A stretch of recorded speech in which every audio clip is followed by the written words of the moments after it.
Bien, muchas gracias por la invitación. Siento este cambio de registro tan brusco, pero a veces la academia es lo que tiene, que tenemos que tratar cosas de otra manera. Bueno, como digo, en primer lugar, muchísimas gracias por la invitación, por afrontar y querer afrontar este tema que prácticamente se va construyendo sobre la marcha, momento a momento, porque van aumentando las aplicaciones y esto nos va haciendo reflexionar. Yo quería plantear la cuestión en esta media hora, espero poder ajustarme al tiempo, primero con un brevísimo estado de la cuestión, porque ya se ha comentado y los estados de la cuestión en las aplicaciones de inteligencia artificial corren el riesgo de que mañana o dentro de 10 minutos ya se ha quedado anticuado porque van aumentando las aplicaciones. Pero sí que es verdad que un pequeño barrido nos puede ayudar a saber dónde estamos. Y luego creo que hay que abordar dos cuestiones básicas que nos ayudan un poco a poner las cosas en su sitio. Una primera pregunta que hay que abordar es si es inteligente la inteligencia artificial. Humor no tiene, ya lo acabamos de comprender, de ver, pero es inteligente. ¿Y de qué modo es inteligente? Porque esto nos ayudará a calibrar bien el alcance de la inteligencia artificial y el alcance de los problemas a los que nos enfrentamos. Luego reflexionaré un pelín sobre otra de las cosas básicas que hay que entender a la hora de afrontar la ética y la bioética de la inteligencia artificial, que es su carácter de tecnología. La idea que todos tenemos en la cabeza y que probablemente no sea correcta, la de que, bueno, la tecnología no es ni buena ni mala, depende de cómo se use. Pues llevamos ya unos años en filosofía y en otras ciencias que esto no está tan claro. Depende también cómo se haya diseñado. Luego, en un tercer momento, cuarto, mejor dicho, afrontaré un poquito cuál es el panorama de las problemáticas éticas de la inteligencia artificial en general, para luego aterrizar ya, digamos, de una manera más concreta en la bioética de la inteligencia artificial. El estado de la cuestión, es decir, ¿qué aplicaciones hay de inteligencia artificial o cómo en salud? En salud ha sido uno de los campos en los que no sé si más se ha desarrollado la inteligencia artificial, hay que ser realistas, en el que más se ha desarrollado es en el uso militar con notable diferencia. Pero bueno, en el uso sanitario por lo menos ese ha sido uno de esos campos en los que todos hemos percibido o se percibe las grandes ventajas de la inteligencia artificial porque han mejorado mucho la salud.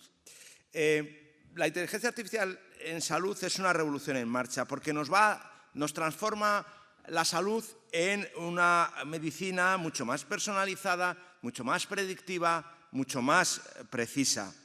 Y hay, sobre todo, aclarar o intentar poner cinco campos en los que se va a aplicar. Esto lo utilizaré después. 5 campos. Se aplica en diagnóstico, en tratamiento, en prevención, en investigación y en gestión. Yo recomiendo usar estas 5 porque así nunca uno se va a quedar anticuado. Surja lo que surja, las aplicaciones siempre las podremos enmarcar en estos 5 campos e intentar buscar los problemas éticos en estos 5 campos, porque ir aplicación por aplicación es inviable. Y luego hay que tener una cuestión muy clara, y es que la inteligencia artificial está basada en el uso de datos masivos y de algoritmos avanzados. Son las dos herramientas que nos ayudan a situar y a calibrar bien cómo funciona y cuáles son sus problemáticas, ¿vale? Los datos, la inteligencia artificial se alimenta de datos y esto nos va a generar ventajas y también inconvenientes. Y luego también el uso de algoritmos avanzados. Voy a pasar rapidísimamente por esta cuestión porque además ya lo habéis tratado, ¿no? Es decir, hay nuevos modelos de atención, se llega a una medicina de precisión, predictiva, una atención que se puede centrar mucho más en el paciente y sobre todo que la medicina y la enfermería, me refiero a las dos cosas por igual en este campo, los campos de salud, pasa de lo reactivo, de ir detrás de la enfermedad, a ir delante de la enfermedad. Existen terapias con medicina a medida con inteligencia artificial, porque se puede personalizar con los datos genéticos, clínicos, estilos de vida. Aparecen modelos predictivos, y sobre todo en oncología, ¿no? Está el ejemplo del análisis automatizado de imágenes tumorales, que aporta sugerencias basadas en la biología del tumor, lo que produce mucha mayor efectividad y reducción de efectos secundarios. También en diagnóstico es quizá donde más éxitos está teniendo. En radiología hay una mayor precisión que los humanos. Por ejemplo, en el cáncer de mama la inteligencia artificial supera a los radiólogos en el 20% de los casos. Se reducen errores diagnósticos, falsos negativos. También se utiliza como sistemas autónomos de segunda opinión. Da más consistencia a la interpretación de las pruebas clínicas porque evita la subjetividad de cada uno de los intervinientes en el diagnóstico. Sirve para la prevención y el autocuidado porque ayuda a la detección precoz de riesgos. Como decía Ernesto, creo, hace un rato, en vez de introducir los datos, se toman desde los wearables o desde las apps de salud. Directamente se integran y ya todo el mundo llevamos un reloj que nos dice todo sobre nosotros, ¿no? Esto empodera al paciente porque le crea aplicaciones con alertas y seguimiento terapéutico, ayuda más al autocuidado y la prevención. Sobre todo en investigación, ayuda al descubrimiento de fármacos de forma muy acelerada, porque criba los compuestos y detecta mucho mejor las dianas terapéuticas. Está el ejemplo de la baucina. Reposiciona medicamentos ya existentes. En los ensayos clínicos hace una correcta y mejor selección eficiente de pacientes, produce resultados. El AlphaFold, que fue una de las herramientas primeras de despliegue de las proteínas para descubrir la capacidad y el uso de otros medicamentos. Optimiza en gestión, optimiza los recursos hospitalarios, porque predice la ocupación y planificación de camas, reduce las listas de espera, automatiza las cuestiones administrativas, como habéis citado aquí ampliamente. En el apoyo clínico y decisiones inteligentes usan algoritmos en UCI para la detención temprana de complicaciones. Bien, como digo, en general esto tiene un impacto porque provoca o consigue una medicina más precisa, efectiva y accesible y sobre todo mejora la salud poblacional y la gestión sanitaria. En enfermería, lo habéis citado aquí con mucho más detalle y precisión que yo. Ayuda al monitoreo continuo, hace planes de cuidados adaptados, predice riesgos de caídas, de úlceras, de sepsis, de reingresos, ayuda a la decisión y a la documentación con asistentes virtuales, genera la documentación automática con el reconocimiento de voz, reduce los errores, detecta de manera precoz el deterioro clínico, reduce la mortalidad, hace intervenciones de enfermería más oportunas y eficientes. Se puede crear los pacientes virtuales, como bien han explicado para la educación. Se retroalimenta, ayuda a la retroalimentación automatizada, es decir, a la evaluación de los alumnos, como bien se ha comentado. Genera tutores que adaptan la enseñanza. Ayuda a la simulación. Ayuda a la evaluación en la formación, etc. Acelera, hay resultados que dicen que acelera hasta 2,6 veces el aprendizaje en los estudiantes, mejora el rendimiento práctico un 35%, da más confianza clínica antes del contacto con los pacientes. En cuanto a la gestión, ayuda a la programación predictiva, reduce sobrecargas de turnos de última hora, la existencia de robots asistenciales para tareas logísticas, para la distribución de la medicación en planta, por ejemplo, ayuda al mantenimiento predictivo de equipos, etc. En la calidad asistencial, el análisis de datos para detectar patrones, verifica identidades, evalúa el desempeño, apoya la práctica clínica, potencia la formación y transforma la gestión. Bueno, esto ha sido un panorama rapidísimo de todo lo que más o menos en el mercado de las aplicaciones de inteligencia artificial en salud hay. Pero ahora vamos ya a la reflexión, porque decía el fundador de la cátedra que yo dirijo que la bioética comienza siempre por unos buenos datos. Si no sabemos ¿Qué hay? No podemos hacer una reflexión. A esto se debe. Bueno, y como os decía, yo creo que hay dos condiciones previas antes de pasar al análisis bioético. Primero, ¿cómo piensa una inteligencia artificial? Bueno, yo siento decir que una inteligencia artificial no piensa, no es inteligente. Y esto es la base. O sea, normalmente estamos manejando un imaginario de inteligencia artificial, incluso los humoristas de antes lo están manejando, y estamos suponiendo que existe una inteligencia artificial fuerte, que es como la humana y que incluso va a ser mejor. No, siento decirlo, la inteligencia artificial nunca va a ser como la humana. Jamás. Fundamentalmente por una razón, porque la interface de datos, es decir, cómo obtiene los datos es distinto de los humanos. El interface de datos de un humano es el cuerpo. A nosotros no nos alimentan con datos, nosotros recibimos los datos con nuestro cuerpo. Y una inteligencia artificial nunca va a tener cuerpo, con lo cual nunca va a pensar como nosotros. ¿Cómo piensa una inteligencia artificial?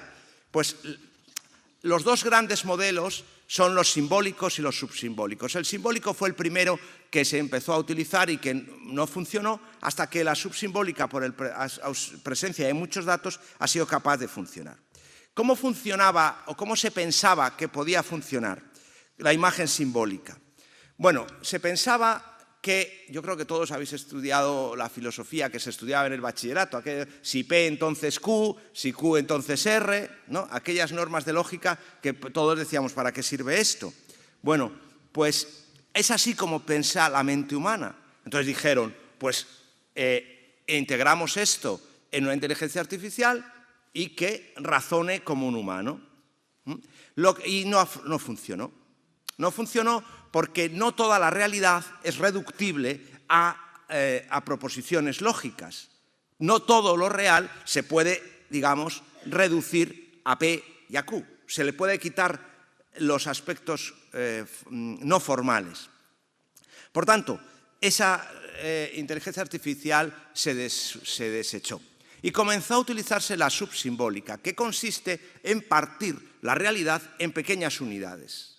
Y de tal manera que luego, entrenando esa combinación, ahora pongo un ejemplo para que entendáis, es como empieza a funcionar. Esto, por ejemplo, un gato, por eso funciona también con imágenes, un gato es una oreja, un ojo, una nariz, unos pelos en la nariz, etc. Y entonces le entrenan a la inteligencia artificial diciendo, mira, cada vez que aparezcan dos orejas, dos ojos, esto es un gato. Por probabilidades, pero claro, hay muchas cosas parecidas a un gato. Entonces, tienen que ir entrenándolo más para que llegue a identificar una realidad dividida en partes con un objeto. Lo mismo pasa con el lenguaje natural. Nosotros hemos hablado ahora con la inteligencia artificial y todos habéis comentado que se habla con la inteligencia artificial. La inteligencia artificial responde por probabilidades. Una inteligencia artificial no sabe lo que dice. No tiene lenguaje, no tiene comprensión de la frase. Lo que pasa es que de tantos datos como maneja, existe un 99,9% de posibilidades de que detrás de la palabra casa vaya azul. Y ella construye así. Por tanto, esto tiene una repercusión ética fundamental y es que no estamos utilizando algo que piensa. Estamos algo que acierta mucho más, quizá, que los humanos, pero no piensa. Como decía mi decano, cuando tú recibas un trabajo que esté de un alumno que no tenga faltas de ortografía, que esté perfectamente redactado, que tenga lógica, es de ChatGPT. Entonces, ¿pero por qué? Pero construye por probabilidades. No porque sea capaz de pensar. Y esto es un dato fundamental que tenemos que tener en cuenta a la hora de la evaluación de la inteligencia artificial. Otra cosa fundamental que tenemos que tener es la reflexión sobre la tecnología. Vamos a ver, como decía hace un momento, la idea de pensar que una inteligencia artificial, una tecnología es neutra, no es ni buena ni mala, depende cómo se use, hace tiempo que se abandonó. La tecnología, cualquier sistema tecnológico es un sistema intencional. De tal manera que el ser humano que lo diseña, ya lo diseña con una intención. Y esa intención es la que de alguna u otra manera está determinando la bondad o la maldad de ese uso. No pensemos en inteligencia artificial en general, que es muy difícil. Pensemos en una aplicación. Quien está diseñando una aplicación para la manipulación del lenguaje en la prensa, ya está poniendo una intención. No solo en el uso, sino en el propio diseño de la inteligencia artificial. Por tanto, aquí también en las aplicaciones que estemos utilizando, si yo estoy diseñando una aplicación de inteligencia artificial para su uso en salud que piense en el ahorro económico y no en la mejora del paciente, esa aplicación ya es intencionalmente, por lo menos, dudosa en su uso ético, ¿no? Bien, por tanto, esto es importante también a la hora de comprender. Para hablar de ética en la inteligencia artificial tenemos que hablar de estos 4 elementos con los cuales vamos a pensar. Hay valores, hay principios, hay virtudes y hay requisitos. Los valores son los bienes que vamos a promocionar o a proteger. La dignidad, la libertad, ahora los vemos. Los principios son aquellos deberes deontológicos que tenemos que respetar. Fundamentalmente se han establecido en toda la inteligencia artificial los 4 de la bioética: autonomía, beneficencia, no maleficencia y justicia. Las virtudes son los hábitos de quien lo utiliza y los requisitos son aquellas condiciones técnicas que deben cumplir los sistemas de inteligencia artificial para que los principios puedan cumplirse. Por ejemplo, como veremos ahora, la famosa explicabilidad de la que he hablado antes. Decíais antes que hay que conocer regulación y ética. Será por regulación y ética. Hay excesiva regulación en Europa sobre inteligencia artificial. Hay muchísimos documentos bueno, excesiva nunca hay, quitado la palabra excesiva, pero hay muchísima. Directrices éticas para una IA confiable, la ley de inteligencia artificial, etc. Leyendo esos documentos nos encontramos que lo que se busca es que la IA promocione la dignidad, la libertad, la igualdad, la solidaridad, el bien integral. Y esto por medio de 4 principios: autonomía, beneficencia, no maleficencia y justicia. Pero necesitan los algoritmos de estos requisitos para que se puedan llevar a cabo. Los algoritmos tienen que ser explicables. Esto es decir, que seamos capaces de entender por qué ha llegado a esa conclusión. Transparentes, dicho de otra manera. Tienen que respetar la autonomía y la privacidad, el manejo de datos. Tienen que ser robustos, es decir, que tienen que evitar el daño secundario que se pueda producir y, si lo provocan, sean capaces de restituirlo o por lo menos identificar al responsable. Tienen que ser equitativos. Los algoritmos tienen que buscar la redistribución de los servicios sanitarios, en este caso, como nos ocupa, de una manera equitativa, que puedan llegar a todos. Y tiene que ser beneficente y sostenible. Sostenible en el sentido de que contribuya al beneficio o sea, se pueda sostener económicamente, pero contribuye al beneficio de la persona, de la sociedad, de la democracia y también de la naturaleza. Tenemos que tener en cuenta el enorme consumo energético que necesita el uso de la inteligencia artificial. Cada vez que utilizamos una inteligencia artificial estamos usando unos recursos energéticos de agua y de energía bárbaros para mantener las granjas de inteligencia artificial. Bien, en general,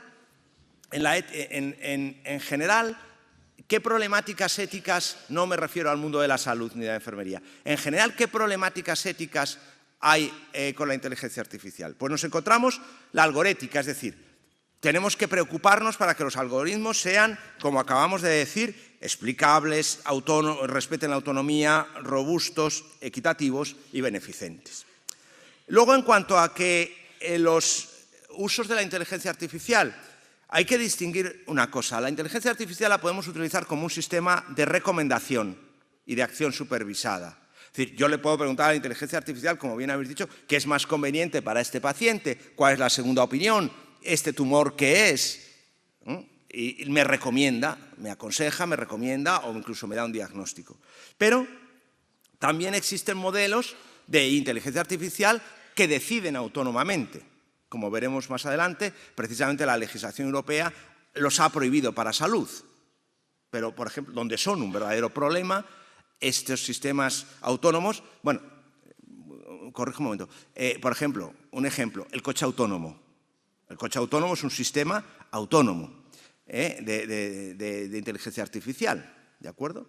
Pero donde son un verdadero problema son ahora mismo en el uso militar, en las que hay drones de uso militar que reconocen el campo, identifican un enemigo y lo destruyen.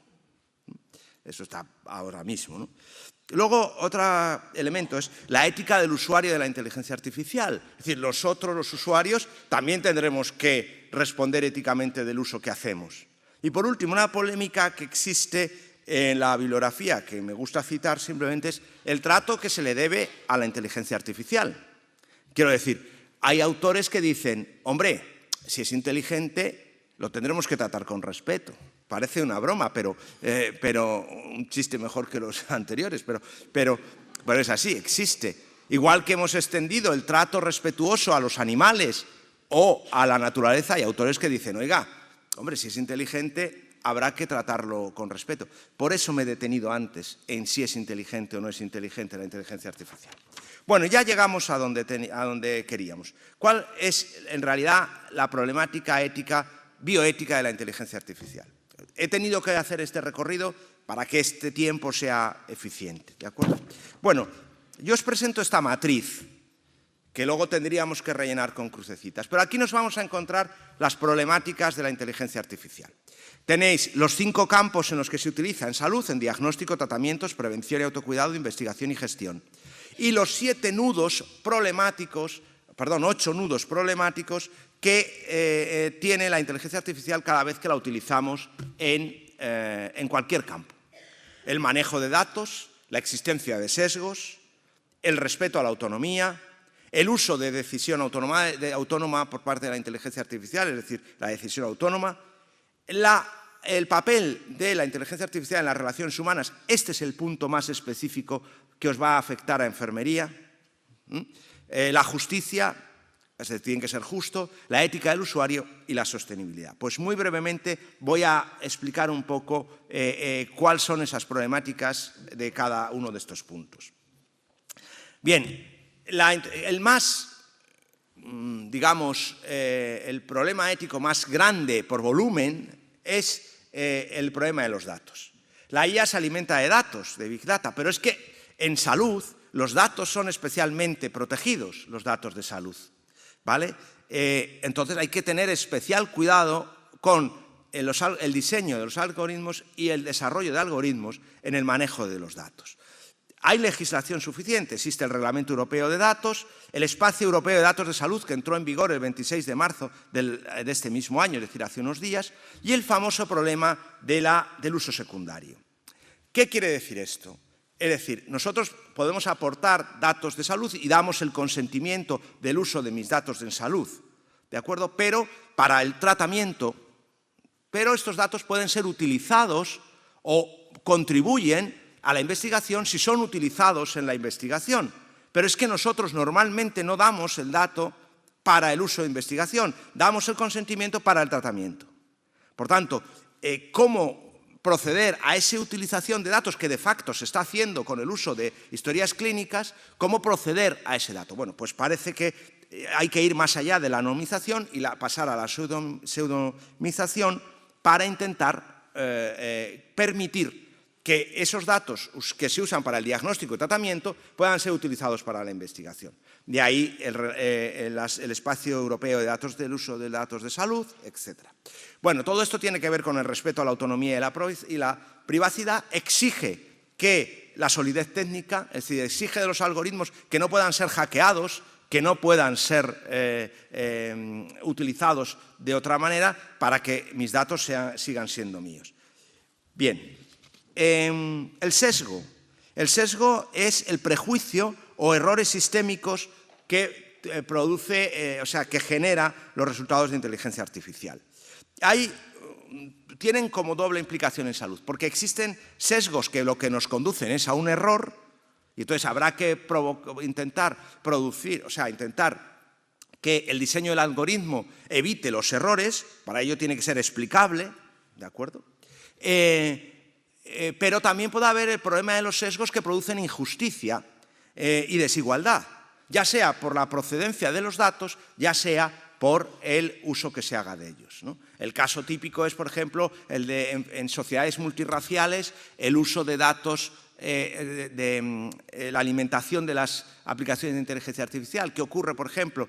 Ocurrió hace años en Estados Unidos, que en una sociedad multirracial, que enfermedades endémicas asociadas a la raza afroamericana, no se detectaban en inteligencia artificial porque esa gente va bastante menos al médico, se alimenta, por tanto, la inteligencia artificial con menos datos y, por tanto, no detecta, es invisible. También pasa con el género. Bueno, la inteligencia artificial debe proteger y promover la autonomía del paciente, ¿vale? Lo hacen más protagonista al paciente. Por eso se debe promover una inteligencia artificial que favorezca la información al paciente. Es decir, que cuando diseñemos y utilicemos aplicaciones de inteligencia artificial, eduquen al paciente, lo reclamabais antes, y le den información, lo hagan más empoderado, por utilizar la expresión, para que tenga mejor información. Bueno, la decisión autónoma, es decir, el uso de sistemas de inteligencia artificial que decidan autónomamente. Bueno, hay que decir que la Ley Europea de Inteligencia Artificial califica las aplicaciones de inteligencia artificial en cuatro grados. Los que tienen riesgos mínimos, los que tienen riesgos limitados, los que tienen riesgos altos y los que tienen riesgos inaceptables. Pues bien, el uso de sistemas autónomos en salud es proclamado o declarado por la Ley de Inteligencia Artificial como un riesgo inaceptable. Por tanto, no se pueden usar por ley aplicaciones autónomas, robots autónomos, que intervengan directamente sobre la salud del paciente, sobre la vida del paciente. ¿De acuerdo? Sí que pueden ser utilizados con supervisión humana, porque eso ya los rebaja a la categoría de riesgos altos. Podrán ser utilizados en diagnóstico, incluso en tratamiento, o incluso en cirugías, pero siempre con supervisión humana. Las relaciones humanas, que es lo que más os afecta quizá en enfermería. Bueno, la inteligencia artificial puede ocupar dos papeles en la relación sanitario-paciente, el de sustitución y el de interposición.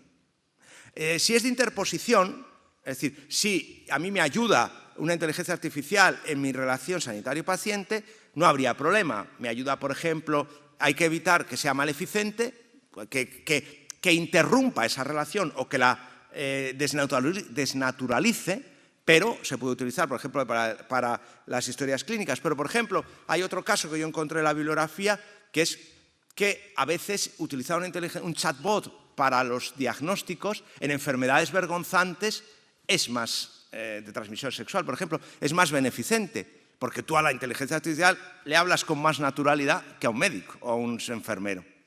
O sea, no está tan claro que sea siempre maleficente. Y si es de sustitución, si la inteligencia artificial sustituye al sanitario, como hemos dicho, además está prohibida. Por tanto, se debe generar unos algoritmos que respeten la autonomía. En cuanto a la justicia, es un problema cercano al del sesgo. Es decir, cuando se utiliza la inteligencia artificial para la redistribución de camas, para la gestión sanitaria, por ejemplo, pues hay que buscar que no deje a nadie atrás, que sea equitativo, ¿vale? Que evite la brecha digital y que redistribuya de una manera justa y equitativa los recursos sanitarios. Quien utiliza la inteligencia artificial, es decir, el problema de cada uno de nosotros, tiene que realizar un trabajo tiene que ser responsable del uso. No puedes delegar, como lo ha dicho la inteligencia artificial, ya me fío. No lo podemos. Necesita, en uso profesional, si el profesional es el que utiliza la inteligencia artificial, no puede delegar. Y al paciente también tiene algo de responsabilidad, lo habéis citado hace un momento. Hemos pasado del doctor Google al doctor ChatGPT. Entonces, también el paciente no puede ir al médico o a la enfermera a exigirle, oiga, es que ChatGPT me ha dicho que usted debe hacerme esto, ¿no? Que eso creo que lo sufrís bastante, ¿no? Y por último, tiene que ser sostenible. Es decir, la inteligencia artificial tiene que evitar las muertes de menores, tiene que evitar diseñarse aplicaciones con estas orientaciones básicas que la harían más sostenible para la sociedad, que son las metas del Objetivo de Desarrollo Sostenible número 3. ¿no? Se tiene que buscar poner fin a las muertes evitables, combatir las enfermedades transmisibles, ha de promover la salud mental, se tiene que utilizar para prevenir y tratar el abuso de sustancias, debe ayudar a la cobertura sanitaria universal, debe evitar las muertes causadas por productos químicos y debe ayudar al personal sanitario de alguna manera. Bueno, como veis, estos, digamos, son los núcleos, y ya termino, son los núcleos y las problemáticas que se plantean. La salud ha sido uno de los campos donde la IA ha comenzado a tener resultados muy prometedores. Presenta potencialidades enormes, pero debemos estar atentos a que, sobre todo en el diseño y sobre todo en el uso de las aplicaciones de inteligencia artificial, no deshumanicemos, no generemos injusticia, respetemos sobre todo los valores que hemos hablado de solidaridad, de dignidad, de libertad y de igualdad entre todos los ciudadanos. Pues muchas gracias.